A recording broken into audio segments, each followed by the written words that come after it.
the Spirit of God for our study this evening. और एक बार फिर से परमेश्वर का जो अनुग्रह हमें मिला है और परमेश्वर की पवित्र आत्मा के जरिए जो हमें गाइडेंस मिला है कि हम प्रभु का वचन का अध्ययन करने के लिए एक साथ इकट्ठे हुए हैं, सो इस बात के लिए हम परमेश्वर का धन्यवाद करते हैं।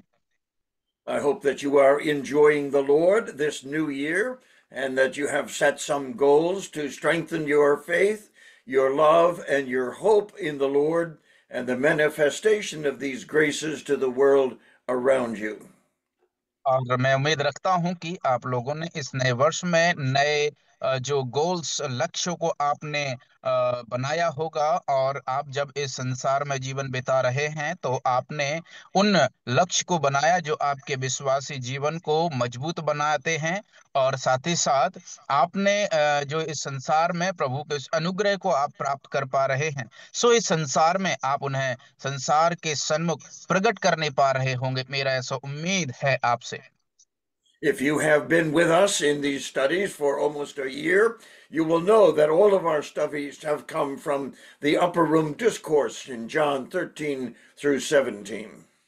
और यदि आप हमारे साथ पिछले वर्ष बीते वर्ष से यदि आप हमारे साथ हैं और प्रभु का अध्ययन कर रहे हैं, तो मैं ऐसी उम्मीद करता हूं कि आप जो है जानते होंगे कि हमारा ये बीता हुआ वर्ष भर का जो अध्ययन है वो यूहन्ना रचित सुसमाचार 13 से 17 अध्याय तक है, जो ऊपरी कोठरी का प्रवचन है, जिसके अंतर्गत हम लोग अध्ययन करते चले आ रहे हैं।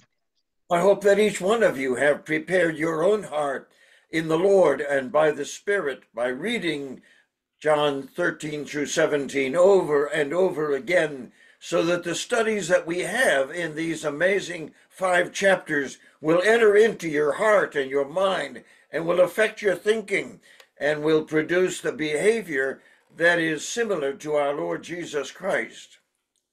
और मैं ऐसी आशा करता हूं कि आपने इस अध्ययन के दरमियान इस अध्ययन के जरिए से आपने लाभान्वित होकर के आपने अपने हृदय को और मन को तैयार किया होगा, जो आपको इस अध्याय को यूहन्ना रचित सुसमाचार 13 से लेकर के 17 तक बार बार पढ़ने के लिए आपको प्रेरणा मिली होगी। सो मेरी ऐसी उम्मीद है, जो आपने यदि उसको पढ़ा होगा, यदि आप उसको पढ़ाई कर रहे हैं और जो हम अध्ययन कर रहे हैं उससे आपके अंतर आत्मा में प्रभु का वचन काम करेगा, जिसके द्वारा आपका व्यवहार, आपका स्वभाव, आपके विचार और आपकी सोच विचार में परिवर्तन आ जाएगा।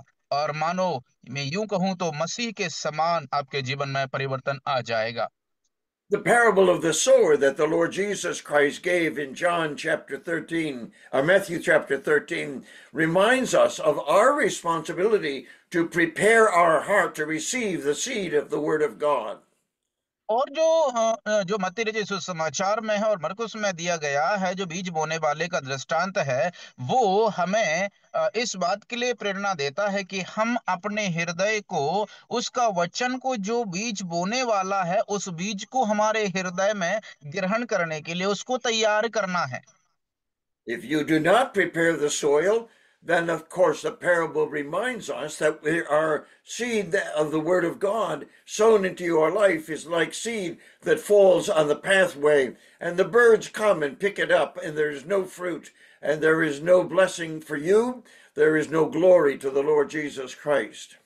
और इसलिए मेरे प्यारे अजीजों, अगर आप जो है प्रभु का वचन का अध्ययन करने के लिए तैयारी करके नहीं आते हैं, तो अगर आप अपने हृदय को प्रभु का वचन जो बीज के समान है और आपका हृदय जो उसकी भूमि के समान है तैयारी करके नहीं आते हैं, तो आपको मालूम है आपको ना तो आपको उस वचन के द्वारा कोई आशीष मिलती है और ना ही प्रभु की महिमा उसके द्वारा प्रकट होती है। सो इसका मतलब है कि वो बीज ऐसे जो जो जिस प्रकार से वो उसमें दिया गया है, जो दृष्टांत में दिया गया है कि वो बीज मानो सड़क के किनारे गिरा हो और जो आकर के पक्षी चुन ले जाते हैं, जिससे ना तो कोई फल आते हैं ना ही प्रभु की महिमा होती है।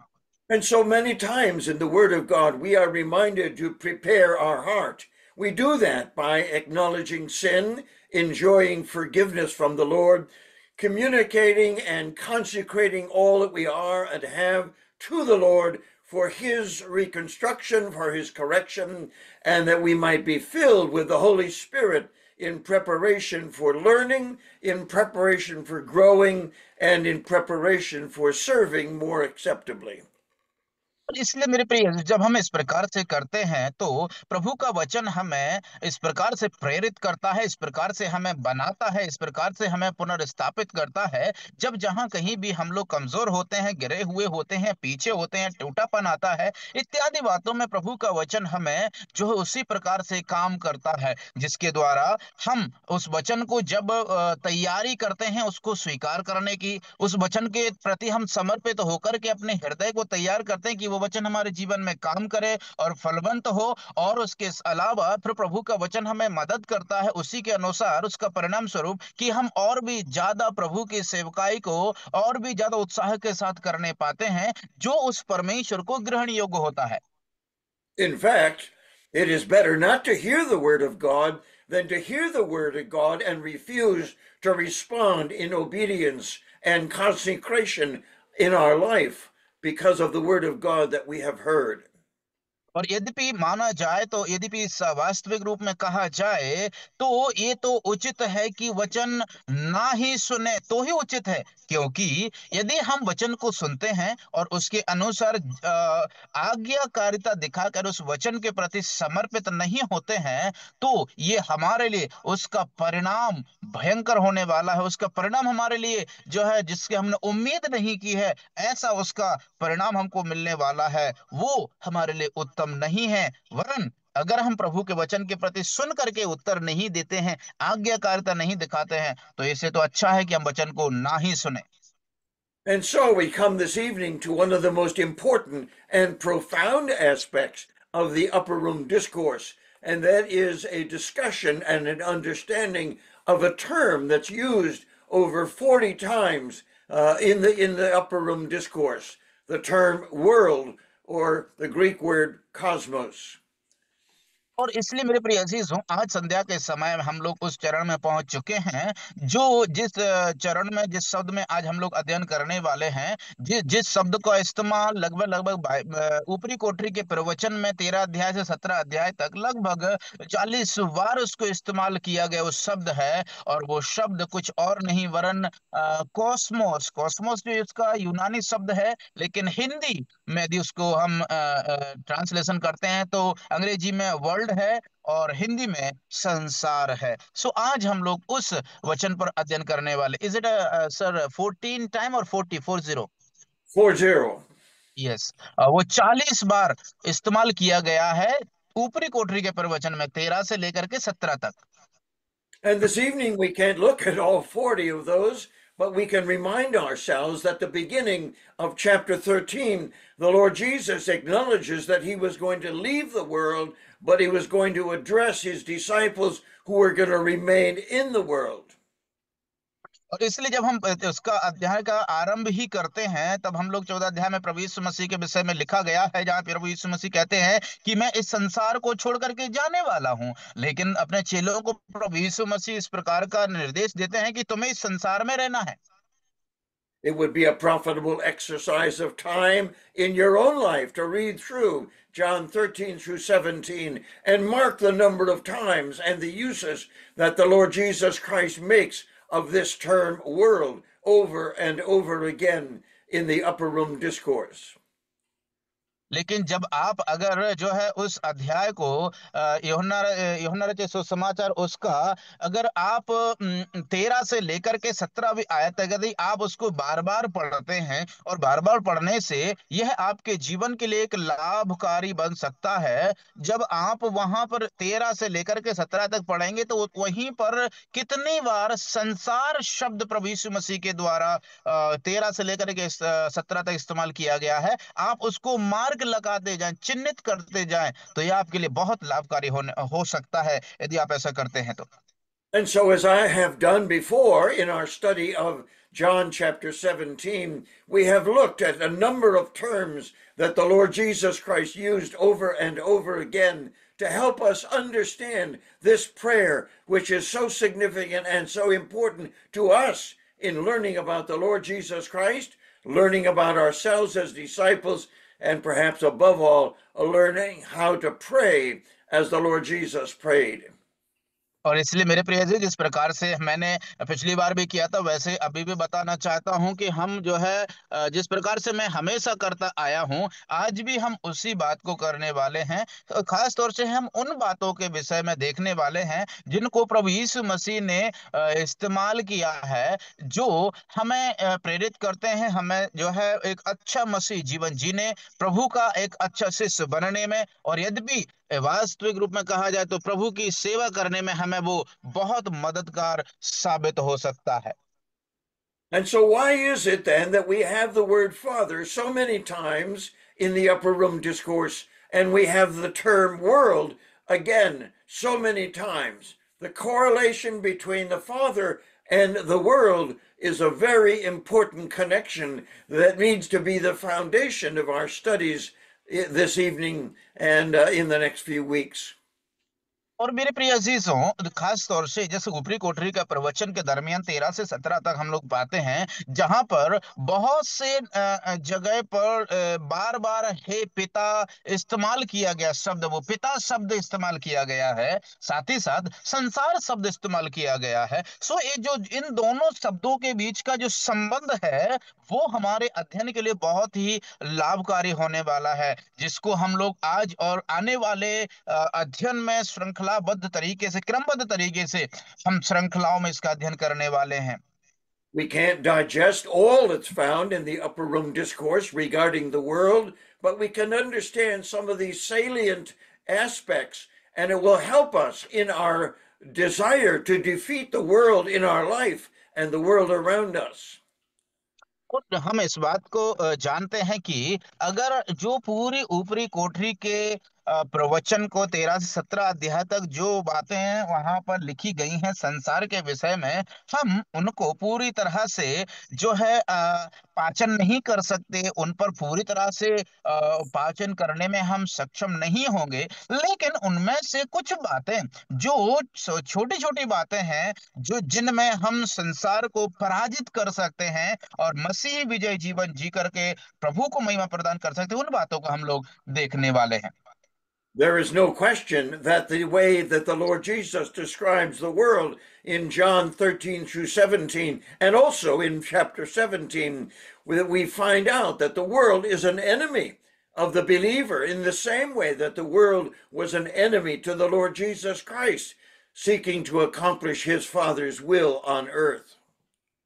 और इसलिए मेरे प्रिय जी, जो हम इस बात को जानते हैं कि इसमें कोई और सवाल खड़ा नहीं हो सकता, जब स्वयं प्रभु यीशु मसीह ने 13 अध्याय से लेकर के 17 अध्याय तक जो ऊपरी कोठरी का प्रवचन है उसके दरमियान, यद्यपि प्रभु यीशु मसीह ने स्वयं कहा है कि ये जो संसार है वो ना केवल हमारा ही शत्रु, वरन स्वयं प्रभु यीशु मसीह का भी ये संसार शत्रु है। इसीलिए प्रभु यीशु मसीह कहते हैं कि संसार का जो है मैं संसार का शत्रु हूं या संसार मेरा शत्रु है, वैसे ही वो कहते हैं कि ये तुम्हारा भी शत्रु है। The Bible is very clear, and if we turn to Ephesians chapter 2, we realize that the Apostle Paul identifies the three enemies that are opposed to the believer in his walk as the Lord Jesus Christ walked. और इसलिए जब हम इफिसियों की पत्री में आते हैं, तो वहां पर प्रेरित पौलुस का विशेष रूप से उन बातों के विषय में जो संसार के साथ साथ संसार के अंदर रहने वाले तीन शत्रु हैं, जो हमेशा उसके विरोध में और परमेश्वर के विरोध में उनके पौलुस के शरीर में वो कहता है कि काम करते रहते हैं और एक युद्ध होता रहता है। तो उसको हम लोग इफिसियों की पत्री प्रेरित पौलुस प्रकट करते हुए तीन शत्रु बताए हैं उसने इफिसियों की पत्री में, जब हम आते हैं तो। Listen very carefully to Ephesians chapter 2, and we read in verses 2 and 3 a clear description of the three enemies that oppose the believer as he has his pilgrimage from earth to glory. और इसलिए मेरे प्रिय अजीजों, इसलिए जिस प्रकार से प्रभु यीशु मसीह का और एक विश्वासी का ये जो यात्रा होता है, वो यात्रा संसार में एक यात्री के समान, जो इस संसार से प्रभु के महिमामय जीवन में प्रवेश करने वाले हैं, उसके दरमियान ध्यान पूर्वकता से सुनिए, प्रेरित पौलुस यहाँ पर उन शत्रुओं का यहाँ पर विवरण इफिसियों की पत्री 2 अध्याय 2 और 3 आयत को ध्यान से पढ़िएगा, जहां पर लिखा हुआ है, जिनमें तुम पहले इस संसार की रीति पर और आकाश के अधिकार के अधिपति अर्थात उस आत्मा के अनुसार चलते थे, जो अब भी आज्ञा ना मानने वालों में कार्य करता है। It was in these trespasses and sin that you once lived according to the ways of this world. You were living according to the ruler of the authorities of the air, the spirit that is working in the sons of disobedience. Verse 3, जिनमें हम भी सब के सब पहले अपने शरीर की लालसाओं में दिन बिताते थे और शरीर और मन की मनसाएं पूरी करते थे, और अन्य लोगों के समान स्वभाव ही से क्रोध की संतान थे। Once we all lived among these people, fulfilling the evil desire of our sinful nature and carrying out the desire of the body and of the mind. We were by the nature children of wrath, like the rest of the humanity. And so it's clear from these verses that there are three enemies: the world, the flesh, and the devil. And all of them are opposed to the life of the believer as described by Paul in the rest of the book of Ephesians. और मेरे प्रिय अजीजों, हम यहाँ पर तीनों शत्रुओं को बहुत साफ साफ तरीके से इन दोनों आयतों में पढ़ सकते हैं। पहला है संसार, दूसरा है शैतान, और तीसरा है शरीर। और हम देखते हैं बड़े ही साफ तरीके से, बड़े विस्तार से प्रेरित पौलुस इफिसियों के बाकी के पत्र में, बाकी के अध्याय में विस्तार रूप से इन तीनों शत्रुओं के विषय में, इनकी खासियत और इनकी विशेषताओं को वो विस्तार रूप से चित्रण करते हैं। And so we understand very clearly by what Paul says in the verses that we just read that we have a natural tendency to walk according to the world that is around us rather than to walk as the Lord Jesus Christ walked in dependence on his Father and obedience to his Father. और विशेष रूप से हम देखें तो यहाँ पर हम पाते हैं कि प्रेरित पौलुस बात को विशेष ध्यान में रखते हुए वो कहता है कि हम इस संसार में जो है, ये तो स्वभाव ही हमारा ऐसा है कि हम इस संसार के रीति पर, संसार के अनुसार, जो हमारे आसपास चल रहे लोग हैं उसके अनुसार हम चल पड़ते हैं, ना कि प्रभु के अनुसार, जो प्रभु पर पूरी तरह से उस पर भरोसा रख करके उसके अनुसार जीवन बिता करके उसकी महिमा का कारण बनते हैं। One of the most important aspects of the ministry of the Lord Jesus Christ was to make a clear distinction between the world that was around him and around the disciples and the Father's world from where he came and to where he was going after the cross. लेकिन एक बात हम खास देखते हैं, प्रभु यीशु मसीह ने संसार में धरती पर जब वो रहे तो उन्होंने जो संसार प्रभु यीशु के सामने था, जो संसार उनके चेलों के सामने था, और जो संसार पिता का संसार जहां से प्रभु यीशु मसीह आए थे, सो उनके विषय में प्रभु यीशु मसीह ने अलग अलग साफ साफ उसका भेद और उसकी भिन्नताओं को, उनकी विशेषताओं को, जहां से वो आए, जहां पर वो रहे और जहां वो गए लौट करके, अलग और बिल्कुल साफ साफ वहां पर क्लियरली वहां पर प्रकट किया है और दर्शाया है। And so, in our minds and in our hearts and in our spirits, we need to understand that the Lord Jesus Christ was presenting to the disciples and to us in his word the contrast between the Father's world, which is unseen and eternal, and our world, which we can touch and taste and handle, as he says. जिस प्रकार से मेरे प्रिय अजीजों, प्रभु यीशु मसीह ने साफ साफ तौर से उन दोनों संसारों के विषय में, एक पिता का संसार है जो अनंत काल का जीवन है, अनंत काल का संसार है, लेकिन जो जिसको हम देख नहीं सकते वो अदृश्य है, लेकिन दूसरा संसार प्रभु यीशु मसीह के सामने है, जिसको हम लोग देख सकते हैं, छू सकते हैं और स्वाद चख सकते हैं, और जिसके बारे में स्वयं प्रभु यीशु मसीह ने कहा भी है। तो उन दोनों संसार के विषय में भिन्नता प्रभु यीशु मसीह ने साफ साफ प्रकट की है। It is very clear from the teaching of the Word of God that the world is around us and is trying to press us into its mold so that we act like the world, we live like the world, we talk like the world. And the Lord Jesus Christ is contrasting that kind of life with the life of the Lord Jesus on earth but he came from the Father's house, from the Father's world, and after his death, he was going to return to the Father's world. और मेरे प्रिय अजीजों, खास तौर से हम लोग पाते हैं कि प्रभु यीशु मसीह वो पिता का संसार और जो वर्तमान में हमारा संसार है उसके बीच में जो है एक कॉन्ट्रास्ट रखते हैं। एक सामने मतलब एक समझौता के तौर पर हम लोग देख सकते हैं, जहां पर एक संसार से प्रभु यीशु मसीह आए और एक संसार में प्रभु यीशु मसीह रहे जो वर्तमान में हमारे सामने है। क्योंकि हम इस संसार में रहते हैं, तो ये हमारा सामान्य स्वभाव है कि हम संसार के समान चलने लगते हैं, संसार के समान बोलने लगते हैं, संसार के समान हमारा व्यवहार बदलते चला जाता है, जो कि परमेश्वर के संसार के तो पूरी तरह से विपरीत है, उल्टा है। And the Lord Jesus Christ in verse 4 of John chapter 17 says that I have glorified you on the earth. That is the physical earth upon which the Lord Jesus Christ walked and the earth upon which we walk as well. और इसलिए प्रभु यीशु मसीह 17 अध्याय यूहन्ना का उसका चौथी आयत में जहां पर प्रभु यीशु मसीह कहते हैं, हे पिता मैंने तेरी महिमा पृथ्वी पर की है, ये वही पृथ्वी पर प्रभु यीशु मसीह ने अपने पिता की महिमा की है, जहां पर प्रभु यीशु मसीह जीवन जिए, चले फिरे और जिस पर वर्तमान में हम भी चल फिर रहे हैं। ये उसी पृथ्वी की बात प्रभु यीशु मसीह कहते हैं कि हे पिता मैंने तेरी महिमा प्रकट की है इस पृथ्वी पर। But the word world that the Lord Jesus Christ uses doesn't refer to the earth, but to the system, the philosophies, the principles, the guidelines, the goals that men have by the world that surrounds them politically and morally, educationally, and even spiritually.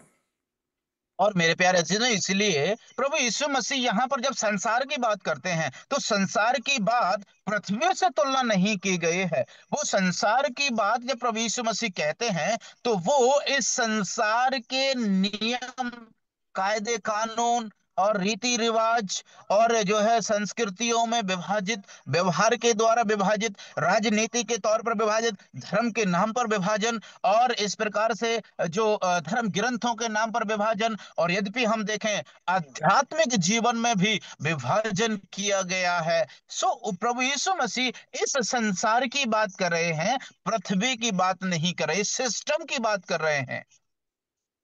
And so let me bring you a contrast that is very evident in the Word of God, because that wonderful verse that we all know, for God so loved the world that he gave his only begotten Son, is an amazing statement. For God so loved the world. और मेरे प्रिय अजीजों, इसलिए अभी इन सब बातों के बाद मैं आपको उस बात में लेकर के आना चाहता हूं जिस बात को हम सब लोग भली भांति जानते हैं और जिस वचन से सुपरिचित हैं। और इसी संसार के विषय में यूहन्ना 3 का 16 में लिखा हुआ है कि परमेश्वर ने जगत से ऐसा प्रेम रखा। ये वही संसार है जिससे परमेश्वर ने बहुत प्रेम रखा, ऐसा प्रेम रखा। ये कितना अद्भुत घोषणा है प्रभु की ओर से।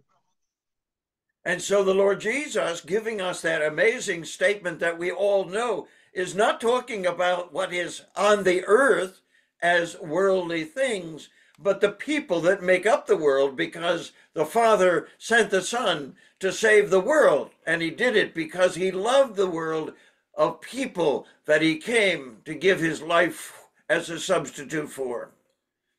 और मेरे प्रिय जिसके लिए हमारे प्रभु यीशु मसीह ने छुटकारे का लिए अपने आप को बलिदान चढ़ा दिया। अभी देखिए प्रभु यीशु मसीह संसार में आए और परमेश्वर का वचन कहता है कि परमेश्वर ने जगत से ऐसा प्रेम रखा। सो वो इस संसार की बात या इस संसार के नियमों की बात नहीं की गई है, वहां पर इस संसार के लोगों की बात की गई है जो इस संसार को चलाते हैं, संसार को बनाते हैं या संसार में जीवन यापन करते हैं। सो परमेश्वर ने उन लोगों से प्रेम किया है, हम लोगों से प्रेम किया है।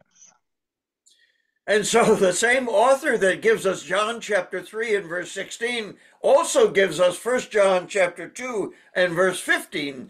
And that says, love not the world, neither the things that are in the world. If any man love the world, the love of the Father is not in him. और इसलिए और ये जो एक जो लेखक है वो एक जगह कहता है कि परमेश्वर ने जगत से ऐसा प्रेम रखा कि उसने अपना इकलौता पुत्र दे दिया। और वही लेखक पहला यूहन्ना की पत्री में 2 का 15 में जब हम आते हैं तो वहां पर वो कहता है कि संसार से प्रेम ना रखो, क्योंकि जो संसार से प्रेम रखता है उसमें परमेश्वर का प्रेम नहीं है। And so we must ask the question, why can God love the world and we're told not to love the world? और इसलिए एक सवाल हमारे सामने खड़ा होता है कि आखिर क्यों और कैसे परमेश्वर संसार से प्रेम रख सकते हैं, और परमेश्वर कहते हैं कि तुम संसार से प्रेम ना कर रखो या संसार को प्रिय ना समझो। क्यों प्रभु ने ऐसा कहा? And so we answer that question by saying, well, the Bible tells us over and over again, we're to love the Lord our God with all our heart, with all our spirit, and all our mind, and we are to love our neighbor as ourselves. लेकिन दूसरी तरफ प्रभु का वचन कहता है कि हमें परमेश्वर से अपने सारे मन से, अपने सारे शक्ति से, अपने सारे प्राण से उससे प्रेम रखना है, और उसी के समान अपने पड़ोसी से भी प्रेम रखना है। Your neighbor is the world that the Lord Jesus Christ loves, and you are to love them as the Lord Jesus Christ loved them, and give yourself for them as the Lord Jesus gave himself for the world around him. और इस लेकिन मेरे प्यारे अजीजों, जो आपका और हमारा पड़ोसी है वो संसार है हमारे लिए, और वो वही संसार है जिससे हमारे प्रभु यीशु मसीह ने प्रेम रखा है। और इसलिए जब प्रभु यीशु मसीह ने उससे प्रेम रखा है तो मुझे और आपको भी प्रभु ने वही आज्ञा दिया है कि मैं भी और आप भी उसी संसार से प्रेम रखें। And so the Lord Jesus is very clear, because as we see him go on in the upper room discourse, he tells us again and again, love one another. And so it's the love of people that God and the Lord Jesus Christ commend us to do. But in 1 John chapter 2, verse 15, it is that we're not to love the things that are in the world, possessions, things that we own, things that we use. We are not to love them. We are to use them for the glory of the Lord Jesus Christ. और यद्यपि मेरे प्रिय अजीजों, हम जानते हैं कि एक तरफ तो प्रभु ने कहा है कि हमें इस संसार से प्रेम नहीं रखना है, दूसरी तरफ प्रभु जाते जाते ये बात कहते गए हैं कि तुम्हें एक दूसरे से अपने समान प्रेम रखो। और वो परमेश्वर जो कहते हैं कि एक दूसरे से प्रेम रखो, वो इस संसार में रहने वाले लोगों की बात प्रभु ने कही है। लेकिन जब हम पहला यूहन्ना 2 का 15 में आते हैं, वहां पर प्रभु ने कहा कि संसार से प्रेम ना रखो। इसका मतलब है संसार में चल रहे रीति रिवाजों से हमें प्रिय नहीं बनना है, उनकी हमें चाहत नहीं करना है। जैसे कि पोजीशन हो गया, जैसे कि हमारा अच्छा नाम हो गया, जैसे कि हम जो है ऊंचे हैं और नीचे ऊंचे ओहदे को प्रिय जानना, या संसार की ऐसी चीजों को प्रिय जानना, या फिर हमें जो है उन चीजों को प्रिय जानना जिनके द्वारा परमेश्वर की महिमा नहीं होती है, परमेश्वर का नाम खराब होता है। हमें उन सब चीजों से परहेज करना और उनसे प्रेम नहीं रखने के लिए यूहन्ना 2 का 15 में कहा गया है कि संसार की चीजों से हमें प्रेम नहीं रखना है। And so again, we need to realize that as the Word of God unfolds for us, the enemy known as the world, we need to know the enemy as best we can in order for us to get victory over this world and this enemy. और इसलिए मेरे प्यारे अजीज, आपको मालूम है कि एक शत्रु को, कमजोरी को जब हम जान पाते हैं तब हम उससे जीत सकते हैं। और इसलिए ये बात बहुत जरूरी हमारे लिए बन जाती है कि जब संसार हमारे लिए एक शत्रु के समान है तो हमें उसकी कमजोरी को पकड़ना जरूरी है, कमजोरी को जानना बहुत जरूरी है। और जब हम उसकी कमजोरी को जान पाएंगे तब हम एक विक्टोरियस, एक जयवंत जीवन जी पाएंगे। And so as we digest the upper room discourse, we realize that the Father's world is laid out for us to understand and to love that world, to desire that world, to look forward to that world, and see the difference between the Father's world, which is in glory primarily, and the world around us. One is a person, the Father, who loves us, and he's given us the world to use but not to abuse. और मेरे प्यारे अजीजों, इसलिए हमें जो है उस संसार को प्रिय जानना है, उस संसार की हमें इच्छा रखना है, चाहत करना है, उम्मीद रखना है, और हमारे मन में उसका एक लक्ष्य बना लेना है, उसी की हमको खोज में रहना है जिस संसार को परमेश्वर चाहते हैं। और जैसे हम लोग देखते हैं कि प्रभु यीशु मसीह ने अपने आप को इस संसार में हमारे लिए दे दिया, वो इस संसार को जो उसने हमें दिया है, उस संसार को हमें इच्छा रखना है, उसकी चाहत रखना है। और जिस प्रकार से परमेश्वर ने अपने आप को इस संसार के लिए दे दिया, वैसे हम भी उसी संसार के लिए अपने आप को दे देना है, जो हमें इस संसार में परमेश्वर का जन है वो प्रकट करता है। क्योंकि ऊपरी कोठरी का प्रवचन में हम लोग इसी बात को देखते हैं, इसी बात को हम लोगों ने सीखा है कि हम उसी संसार से प्रेम रखें जिससे परमेश्वर प्रेम रखता आया है। And so we're going to take considerable amount of time trying to understand the character of this world around us and understand that it is an enemy. Even many Christians, you hear them say, I love my new dress, I love my new sari, I love my new car, and many things that are part of their life, they, without perhaps thinking, they say, I love those things. और मेरे प्रिय अजीजों, क्योंकि आज हम लोग उन बातों को सीखने वाले हैं जो संसार को प्रदर्शन करता है और जिनसे हम प्रिय समझते हैं। कई मसीहों को भी आपने इस प्रकार से कहते हुए सुना है, और आपने भी सुना होगा कि लोग कहते हुए, मुझे ये वाली ड्रेस मुझे बहुत पसंद आती है, मैं इसे बहुत चाह रखता हूँ, या फिर ये वाली कार मुझे बहुत पसंद है, या फिर ये वाली बाइक मुझे बहुत पसंद है, या फिर ये वाला घर मुझे बहुत पसंद है। तो इत्यादि बातों को आपने कई लोगों को कहते हुए, कई मसीहों को ऐसा कहते हुए सुना भी होगा। David says many times in his Psalms, I love the Lord, and he says, I love the law. And that's an amazing statement that David has as he understands the law that was given by Moses to correct and to lead and to guide the nation of Israel should be loved. But we are grateful as believers to have the book of Ephesians and Philippians and know that we're not under the law. And so we love the Word of God as it comes to us through the Holy Spirit to guide and direct us. और लेकिन मेरे प्यारे अजीजों, बड़ी आश्चर्य की बात है जब हम दाऊद के जीवन से देखते हैं। भजनों में दाऊद कहता है कि मैं परमेश्वर से प्रेम रखता हूं और परमेश्वर की व्यवस्था से भी प्रेम रखता हूं। और देखते हैं मेरे प्यारे अजीजों, दाऊद यहाँ पर जब इस घोषणा को करते हैं तो ये बड़ी अद्भुत और आश्चर्यजनक घोषणा है। क्योंकि व्यवस्था वो है जिसको परमेश्वर ने मूसा के द्वारा इसराइलियों को दिया, जिसके द्वारा वो उस जीवन को जिए जिसके द्वारा परमेश्वर के नाम की महिमा प्रकट होती हो। लेकिन मेरे प्यारे अजीजों, आज हमें वैसा करने की या वैसा कहने की जरूरत नहीं है दाऊद के समान। क्योंकि हम प्रभु का धन्यवाद दें कि इफिसियों की पत्री और फिलिपियों की पत्री आज हमारे पास है। क्योंकि प्रभु का वो पत्रियां इस बात के बारे में प्रमाणित करती हैं। प्रभु के वचन में लिखा हुआ है कि हम अभी व्यवस्था के अधीन नहीं हैं। हम जो परमेश्वर के वचन में प्योरली, जो मतलब शुद्ध जो वचन प्रभु का लिखा गया है, प्रभु का दिया गया है, हमें उसका परिपालन करना है, हमें प्रभु से प्रेम रखना है। अब हम व्यवस्था के अधीन नहीं हैं, हम Our स्वतंत्र हैं। quotation, our quotation of John, 1 John 2, verse 15, we did quote verse 16, which is important as well. He says, verse 16, all that is in the world, the lust of the flesh, the lust of the eyes, and the pride of life is not of the Father, but is of the world. And the world is passing away, and the lust thereof. But he that does the will of God abides forever.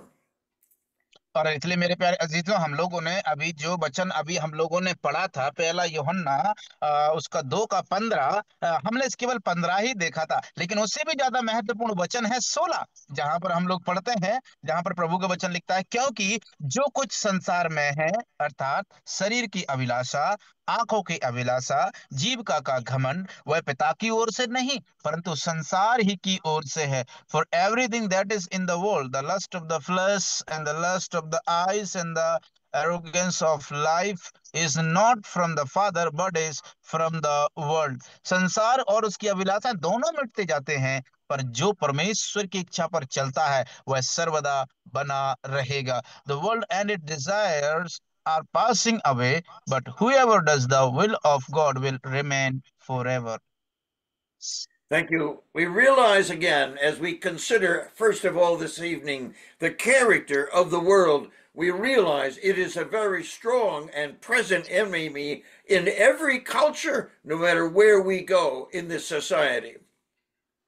और मेरे प्यारे अजीजों, अभी हम लोग संसार का उस गुण को, उस चरित्र को हम लोग देखने वाले हैं और सीखने वाले हैं, जो हर एक व्यक्ति के जीवन में उस स्वभाव को हम लोग पाते हैं। और इसमें कोई मायने नहीं रखता कि हम कौन सी जगह में, किस संस्कृति में या फिर किस समाज में रह रहे हैं। जिस किसी भी समाज में चले जाओ, वो स्वभाव, वो गुण उनके अंदर प्रकट है, जो वास्तविक रूप में देखा जाए तो हमारा शत्रु है।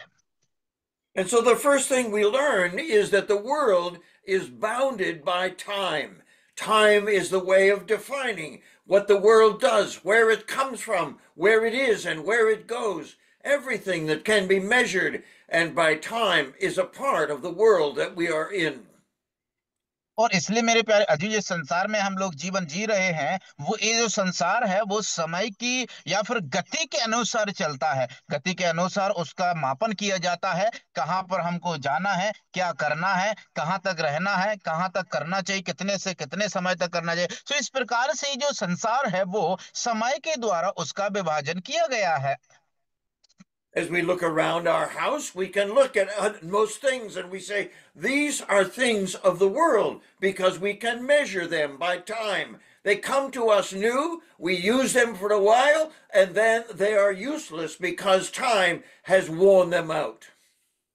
और इसलिए हमारे पास, हमारे आसपास की जो चीजें हैं या आपके आसपास जो चीजें रखी हुई हैं, आप उन पर एक नजर डालिए, तो आप उनको जो है वो समय के अनुसार हम उनका मापन या आकलन कर सकते हैं। क्योंकि जब वो नई आती हैं, एक उस दिन जिस दिन हम उसको लेकर के आए, फिर उसके बाद में समय के अनुसार 2 महीने, 4 महीने, 2 साल, 4 साल, उसके बाद में फिर वो हम उसको हटा देते हैं या हम उसका और इस्तेमाल नहीं कर सकते, क्योंकि समय ने उनको बेकार कर दिया और समय उनका खत्म हुआ। इसीलिए समय के अनुसार हम उन चीजों को जो है आकलन कर सकते हैं, मापन कर सकते हैं। वो हमें संसार में लेकर के जाता है। The second ingredient or characteristic of the world is that it is capable of being sensed by our five senses. We can touch them, we can taste them, we can hear them, we can handle them, and those are characteristics of the world that is around us. और दूसरे प्रकार का गुण हम लोग देखते हैं, और वो है वो चीजें जिनको हम लोग चख सकते हैं, देख सकते हैं, सुन सकते हैं, और इनको हम उठा सकते हैं, इस्तेमाल कर सकते हैं। दूसरे प्रकार की वो चीजें हैं जिनको आज हम संसार में हमारे चारों तरफ देख पा रहे हैं। And we are commanded by the Apostle John to tell us, do not love the world, nor the things that are in the world. It is so easy to love something that we can measure, something that we can touch or taste or handle. And so we are commanded not to love those things that are in the world. और इसलिए मेरे प्यारे अजीजों, हमको प्रभु के वचन में उसी के प्रिय दास के प्रेरित यूहन्ना के द्वारा ये आज्ञा प्रभु ने हमें दी है कि हमें इस संसार को प्रिय ना समझना है और ना ही संसार की वस्तुओं को प्रिय जानना है। कारण क्योंकि प्रभु ने हमें इस संसार में जो है, जो संसार में क्या क्या है, संसार में जो ऐसी चीजें जिसको समय के अनुसार जिनका अमापन किया जा सकता है, आंकड़े लगाए जा सकते हैं, उनको हमें प्रिय नहीं जानना है। और भी दूसरे प्रकार की चीजें जिनको हम लोग क्या बोलते हैं, चख सकते हैं, है ना, उठा सकते हैं, जिनको हम ले जा सकते हैं, जिनको हम इस्तेमाल कर सकते हैं। सो प्रभु का प्रेरित पौलुस के प्रेरित यूहन्ना के द्वारा ये बात कही गई है कि हमें ऐसी चीजों को जो हमें परमेश्वर से दूर लेकर के चली जाती हैं, उनको हमें प्रिय नहीं जानना है। The third character is that the world in its presentation to us is also belonging to the sciences. It comes in education, it comes in consideration, it comes in arguation, and many things that we meet in the world, and the sciences of the world are those things that we are not to love. और उसके बाद में हमें प्रभु का वचन के अनुसार जो आज्ञा दिया गया है, संसार में जो तीसरा चरण है, तीसरी बात आती है, और वो बात आती है, वो चिन्ह है। चिन्ह के रूप में जो हमारे सामने प्रकट होती है, जैसे कि शिक्षा हो गई, जो हमें संसार में विलीन कर देती है, प्रभु से दूर लेकर के चली जाती है, वो ज्ञान हो गया।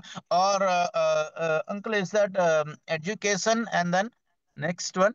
Philosophies, psychology, psychiatry, all of those things. Yes. और जैसे कि जिस प्रकार से हम लोग देखते हैं कि जो मनोवैज्ञानिक है, और साइकोलॉजी है, और जो फिलोसॉफी, जो संसार के तत्व विज्ञान है, तो इत्यादि बातें हमें क्या करती हैं, परमेश्वर से दूर लेकर के चली जाती हैं। तो इसलिए प्रभु का वचन में प्रेरित प्रेरित यूहन्ना ने कहा है कि हमें संसार की वस्तुओं को, जो उसमें संसार में आज है, प्रिय नहीं समझना है।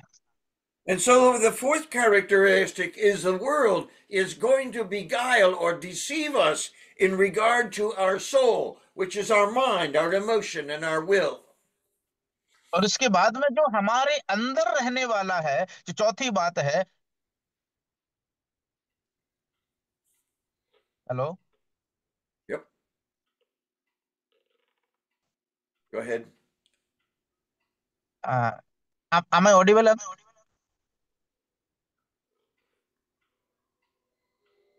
ओके। सो चौथी बात जिसको हम लोग देखते हैं, और वो है जो हमारे अंदर रहने वाली चीजें हैं, जो हमें क्या करती हैं, परमेश्वर से दूर लेकर के चले जाती हैं। इसका मतलब जो हमारी भावनाएं हैं, जो हमारे शरीर की अभिलाषाएं हैं, जो हमें परमेश्वर से दूर लेकर के संसार में की ओर खींच करके ले जाती हैं। सो हमें When उनको Adam प्रिय नहीं sinned, जानना है। when Adam sinned, one of the first results was his mind was darkened. That is, the soul of man is darkened. And because we are born of Adam, we are born into this world with a sin darkened mind.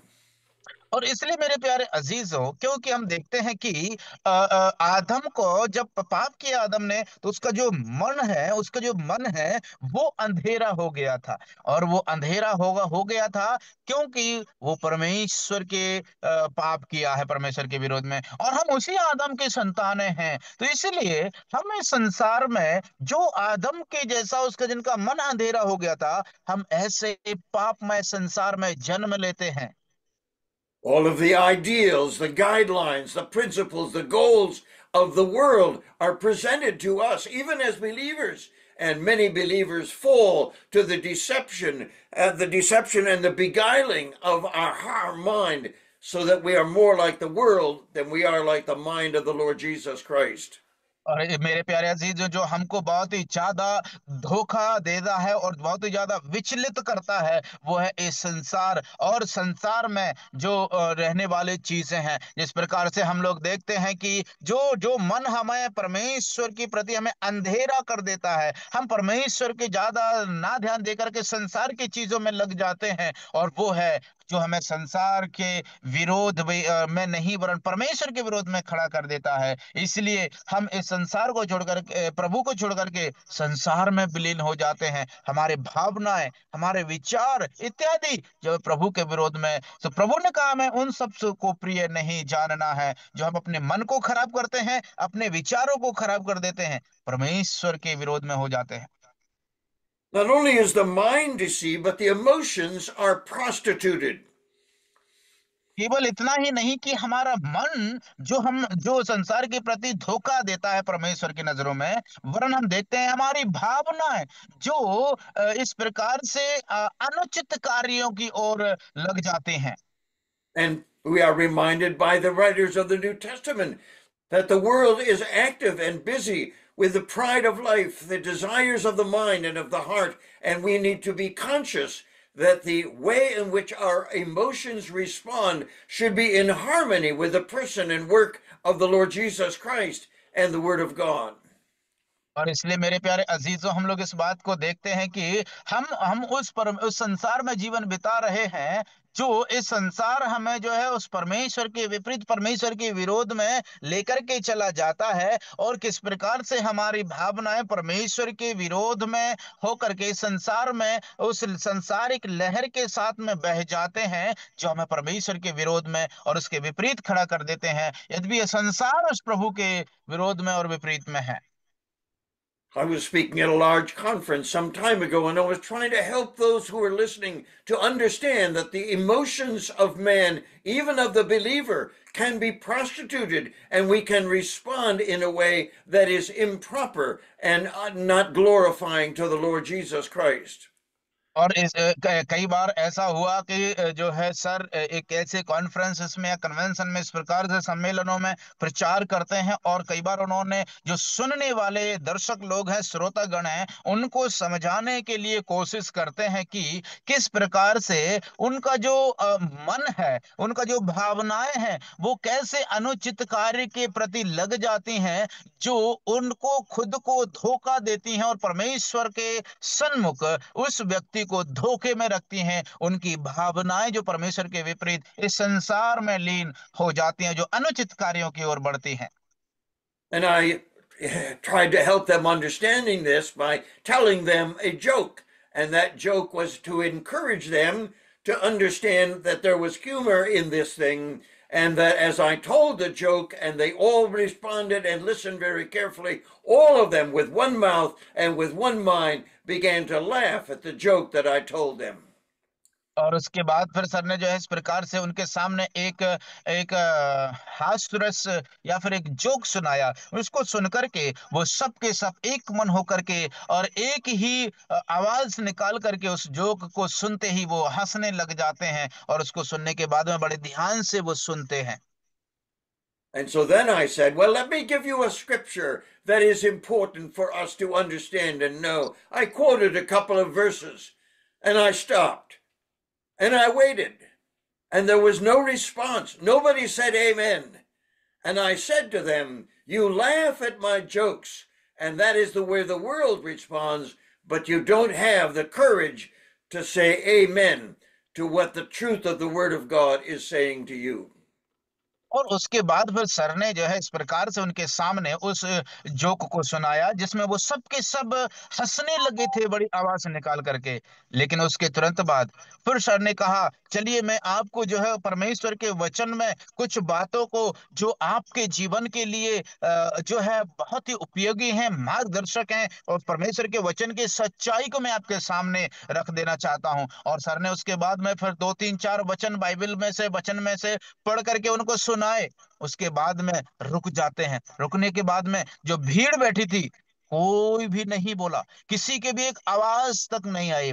उसके थोड़ी देर बाद इंतजार करने के बाद में sir ने जवाब दिया, जब मैंने आपको जोक सुनाया तब आप सब के सब हंसने लगे, लेकिन जब मैंने प्रभु का वचन कहा, प्रभु के वचन आपको बताए, तब आप में से किसी ने भी इतनी हिम्मत नहीं की कि आप एक शब्द आमीन शब्द का ही उच्चारण करें। सो इसीलिए आप उसी संसार के समान हैं, इस संसार में हैं, जो संसार में आजकल इस प्रकार के चलते हैं। सो हम हंसते हैं, हम भावनात्मक रूप से उसकी प्रतिक्रिया करते हैं, लेकिन जब प्रभु का वचन आता है तो हम साइलेंट हो जाते हैं, हमारे मन शांत रहता है, हम एक शब्द आमीन तक नहीं कह पाते हैं, जो प्रभु की महिमा का कारण बनता है।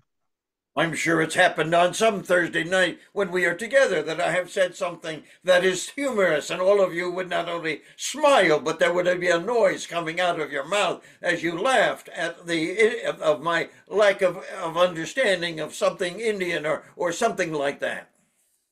और मेरे प्रिय अजीजों, ऐसा इतना ही नहीं, वरन हमारे जो गुरुवार की जो क्लासेस चलती आ रही हैं, उनमें भी ऐसा घटित हुआ है। कभी कभी मैंने ऐसी बातें कही हैं जिनके द्वारा आप बहुत यद्यपि आवाज नहीं आ रही थी, लेकिन आपका मुंह का द्वारा ये प्रकट हो रहा था कि आप मानो हंस रहे हैं, आप स्माइल करते हैं, लेकिन और कोई शब्द उसके द्वारा, उसके अलावा नहीं निकलता है। And so the scripture is quite clear that we're to say amen at the giving of thanks. and that the people said amen back in Nehemiah's day when he gave the word of God. And so our emotions are so easily prostituted by the world around us, and we laugh at the world's thoughts, but we hardly say amen at the truth of the word of God. और इसलिए मेरे प्यारे अजीजों, जिस प्रकार से जब ये नहम्याह के पुस्तक में जब उसने प्रभु का वचन सुनाया तो सब के सब लोगों ने आमीन कह करके उत्तर दिया। और इस प्रकार से हम भी प्रभु का वचन जो सुनते हैं और जो प्रभु का वचन हमें जो है सच्चाई जो प्रभु के वचन के हमें सामने आती तो हम उसके शब्द के प्रति आमीन उत्तर का जवाब दे सकते हैं। लेकिन प्रिय अजीजों, हमारा जो भावनाएं हैं किस प्रकार से अनुचित कार्यों में लग जाती हैं, क्योंकि जब हम संसार की बात करते हैं या संसार की बात सुनते हैं, हमारा मन हमारे क्या है, हमारी भावना किस प्रकार से प्रकट होती है, हंसी के रूप में हम उस पर हंसने लगते हैं। लेकिन जब परमेश्वर के वचन की सच्चाई हमारे सामने आती है तो हमारी भावनाएं वो बड़ी मुश्किल से आमीन शब्द का में जवाब देती हैं। सो इस प्रकार से हमारी भावनाएं भी अनुचित कार्यों में संसार में विलिप्त हो जाती हैं और जो हमें धोखे में रखती हैं। And so we must understand that the world around us is influencing our mind by what we think in education, by our emotions, by how they are stirred, and our will. And so the will of men is dominated by a sin nature that came from Adam, and it dominates our decisions and manifests itself in so many areas of our life, even as believers. और इसलिए मेरे प्रिय अजीजों, हमारी भावनाएं जो है अभी हम लोगों ने देखा कि किस प्रकार से जो अनुचित कार्यों में व संसार में विलीन होकर के संसार की चीजों में लग जाती हैं और उसके प्रति हम जो है सकारात्मक रूप से प्रतिक्रिया देते हैं। जैसे कि कोई संसार का कोई किसी ने इस प्रकार का जो कहा तो हमें बड़ी हंसी आती है, लेकिन जब प्रभु के वचन की सच्चाई आती है तो हमारे मुंह से कोई जवाब नहीं मिलता। दूसरा है हमारी भावनाएं, हमारी हमारी इच्छाएं। हम देखते हैं कि इस संसार में इच्छाएं आज इस प्रकार से मनुष्यों के ऊपर तांडव कर रही हैं, राज्य कर रही हैं, जिसके द्वारा हमारा चाल चलन, हमारा जो विचार, हमारी भावनाएं, हमारा व्यवहार उसी के अनुसार बदलता जाता है। हमारी इच्छा के अनुसार जो मनुष्यों को अच्छा लगता है उसको वो पालन करते हैं, उसके अनुसार उसके पीछे दौड़ते हैं। लेकिन जो परमेश्वर को सही लगता है उसके पीछे दौड़ने में वो लोग चूक कर देते हैं। इसलिए हमारा जो विचार है, इच्छाएं हैं, वो प्रभु के विपरीत है और संसार में लीन हो जाते हैं। What an awesome reminder we have in the Word of God, as Paul tells us in Romans chapter 12, verses 1 and 2. I beseech you, therefore, brothers, by the mercies of God, present your body as a living sacrifice, holy, acceptable unto God, which is your reasonable service. And be not conformed to this world, but be transformed by the renewing of your mind, that you may prove what is that good and acceptable and perfect will of God.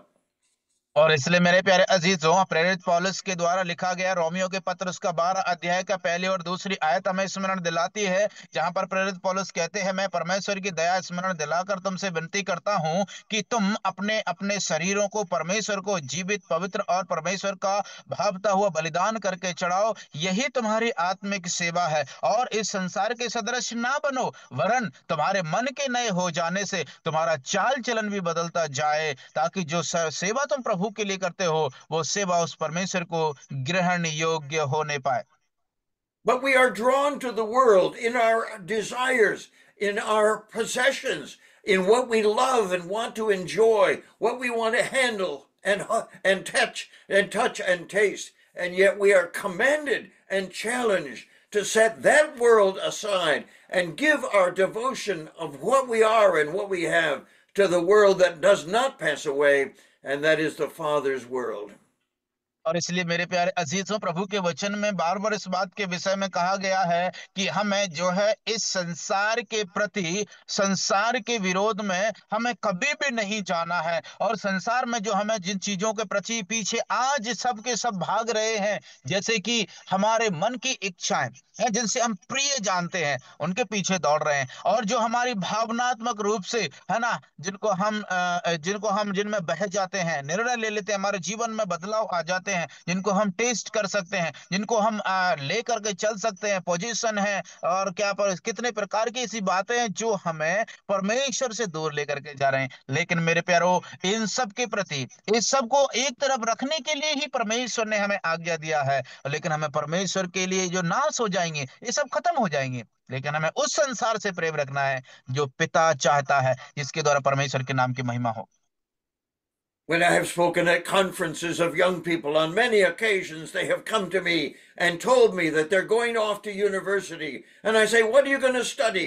And they give me a list of things that they're going to study.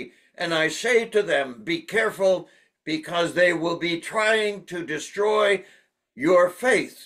And so it's happened on so many occasions with the young people going off to college who loved the Lord and read the Word of God. And the teachers and professors in the college and university have taken their faith away from them, and they come out without the faith that they once had. और मेरे प्यारे अजीजों, बड़ी दुखद घटना आपके सामने एक रखना चाहता हूँ। इस प्रकार से कई जो युवाओं का जो कॉन्फ्रेंस होता है, उनमें जब मैं ऐसे युवाओं से जब प्रभु का वचन सुना रहा था, तो एक बार मैंने जो युवाओं से एक सवाल पूछा कि आप जब कॉलेज जाते हैं या विश्वविद्यालय में जाते हैं, तो आप उस विश्वविद्यालय में जाकर के क्या करने वाले हैं? तो जो युवा हैं, वो उनके सर के सामने कई प्रकार की लिस्ट उनके सामने रख देते हैं। मैं ये करने जा रहा हूं, मैं वो करने जा रहा हूं, मैं ये वाली पढ़ाई करूंगा, मैं वो पढ़ाई करूंगा। तो सर का जवाब जब सुनने के बाद में सर ने उनको जवाब दिया, हे प्रिय युवाओं, मैं आपको बताना चाहता हूं, बड़े सावधानी बरतना, सावधान रहना, क्योंकि आप जिसका अध्ययन करने वाले हैं, ये आपको आपके विश्वास से हटा देगा, आपको आपके विश्वास से दूर कर देगा, आपको आपके विश्वास में जो लक्ष्य है उसको उससे आपको भटका करके ले जाएगा। और बड़े दुख के साथ एक सर ने कहा कि कई बार जब वो विद्यालयों में गए, पढ़ाई किया, वहां के जो प्रोफेसर्स थे, उन्होंने उनको पढ़ा पढ़ा करके, उनको ऐसी बातें बता बता करके, जो युवा, जो विश्वास उनका पहले था, जब उस विश्वविद्यालय से बाहर निकले, वो विश्वास उनका खत्म हो गया और उनका मार्ग ही बदल गया, उनका लक्ष्य ही बदल गया। इसलिए मेरे प्यारे अजीजों, इस चीज को हमें सामने सावधान रखना है। जो जिनके प्रति हम पीछे भाग रहे हैं, वो हमारे आत्मिक लक्ष्य को बदल कर रख देते हैं। And so it's important for us to realize that the Lord Jesus, in his upper room discourse, uses the term world so many times to warn us that the influence of the world, the control of the world, the corruption of the world is something that is taking place around us every day of our life. और मेरे प्यारे अजीजों, हमारे सामने संसार की वध सर्जना इस प्रकार से हो रही है। संसार का जो संसार के अंदर बढ़ने वाला भ्रष्टाचार इतना अधिक हमारी आंखों के सामने हो रहा है। संसार की हर एक बुराई हमारे सामने प्रकट होती चली जा रही है, और जिससे हम भली भांति परिचित हैं, जो हमारे सामने हो रही है। लेकिन हमें उनके साथ सहभागिता नहीं निभाना है।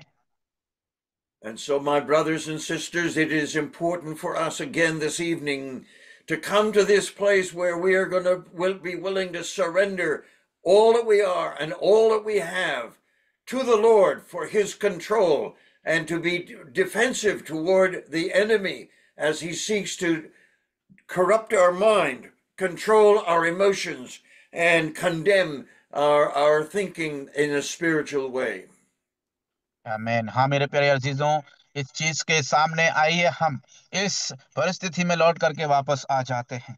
हमें ऐसी जगह जाना है जहां पर हमें वो परमेश्वर का वचन हमें जो है प्रेरणा देता है, हमें जो है परमेश्वर का वचन हमें अनुग्रह प्रदान करता है कि हम अपने आप को नम्र करके प्रभु के सामने अपने आप को दीन करके अपने आप को समर्पित कर दें, ताकि परमेश्वर का वचन हमें, हमारे जो विचार हैं उनको, उनके खंडन कर देगा, हमारी जो भावनाएं हैं उनको खंडन कर देगा, और हमारा जो विचार है, भावनाएं हैं, हमारी अभिलाषाएं हैं, हमारा जो लक्ष्य है, जो हमें परमेश्वर से दूर लेकर के जाते हैं, विश्वास से हमें दूर हटा देते हैं, उनका खंडन करेगा और हमें प्रभु के सन्मुख लेकर के आएगा। इसलिए हमें ऐसे स्थान पर आना है, ऐसी अवस्था में आना है जहां हम प्रभु के सन्मुख अपने आप को सरेंडर कर पाए। And because we are going to go through this with details, I want you to again commit yourself between now and next Thursday to read John 13 through 17 and read chapter 17 again and again until you are familiar with what it says, perhaps marking your Bible or making a list of some of the things that we have talked about in our study of John chapter 17. और इसलिए मेरे प्रिय अजीजों, आप लोगों से मेरा विनम्र निवेदन है, मैं आप लोगों से आग्रह करता हूं कि आप अगले क्लास में जब आप आए तो आप अपने आप को प्रभु के सामने समर्पित कर दें, यूहन्ना उसका 13 अध्याय से लेकर के 17 अध्याय तक पढ़ने के लिए।